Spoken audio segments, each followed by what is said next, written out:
What makes you nervous no matter how many times you do it? Walking over a storm drain with my keys in my hand. Using my table saw. Even though I am a carpenter.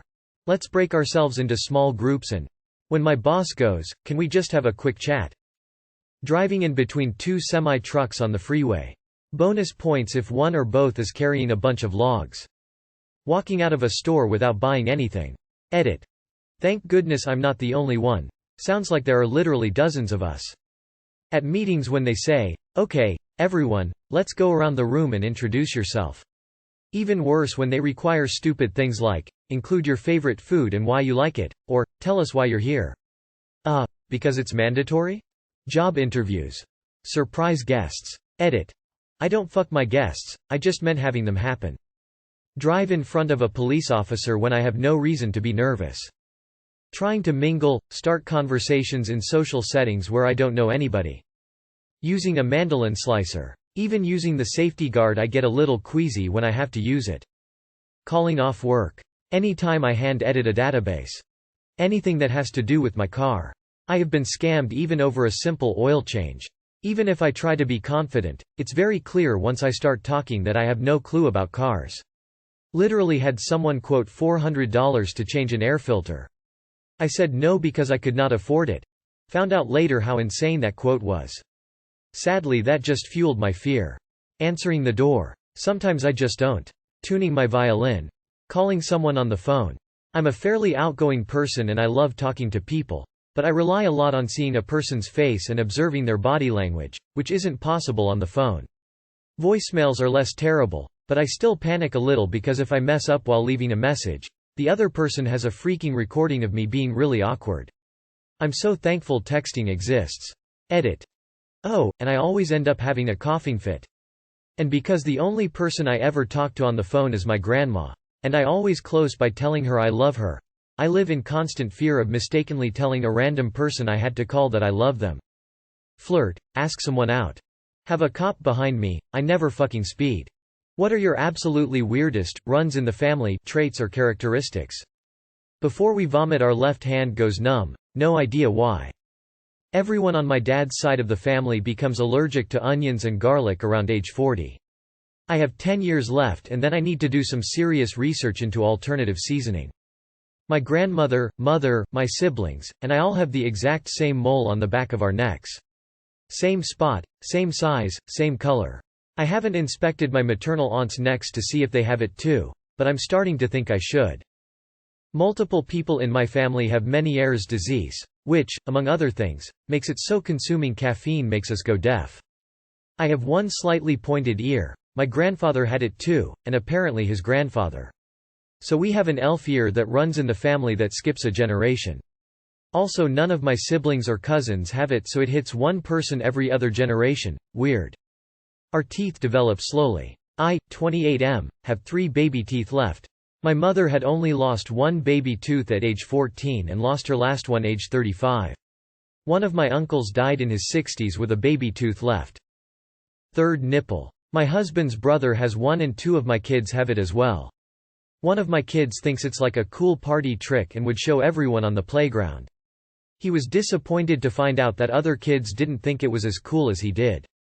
Kicking our feet when falling asleep. My whole family does it, we all feel uncomfortable unless we do. We all sleepwalk and sleep talk, mom and dad both did it, my siblings and children do it. Best one is my mom, she's a saint during the day but 10 minutes after she dozes off she starts screaming and cursing like a trucker. It's funny because if she goes somewhere we have to explain in advance what will happen.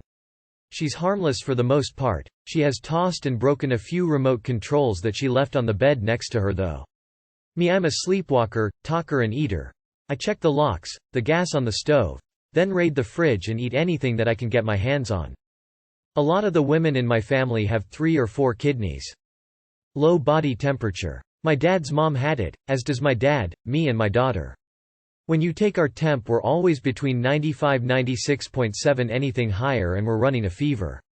When I gave birth they said her temp was a bit low till I corrected the nurse and told her to look at mine. My husband told them my family is reptilian and we're just weird like that. We have won beard growing competitions. I can't wear a super long one, but we hit ZZ top level. All the females in my family have birthmarks on one of our ass cheeks. None of us can sleep on full moon nights. It's like clockwork. I remember walking into the living room as a kid to see my mom still awake in the middle of the night. She told me that she did the same thing with her father when she was a little girl, and he just made her hot cocoa and they chatted until they felt they could rest. Apparently my brothers and their children also do it. My niece asked me about it one night, so I made her hot cocoa and we chatted until we could rest. Heterochromia. I have it, my mom has it, her dad had it, and his dad had it. I inherited two things from my mom's side of the family. I have a small web on my right second to third toe on my foot. And apparently having an oversized colon and having huge poops is also a family trait. Like so big sometimes they're bigger than the hole on the toilet and you have to break it down with boiling water and laundry detergent to lube it down the hole.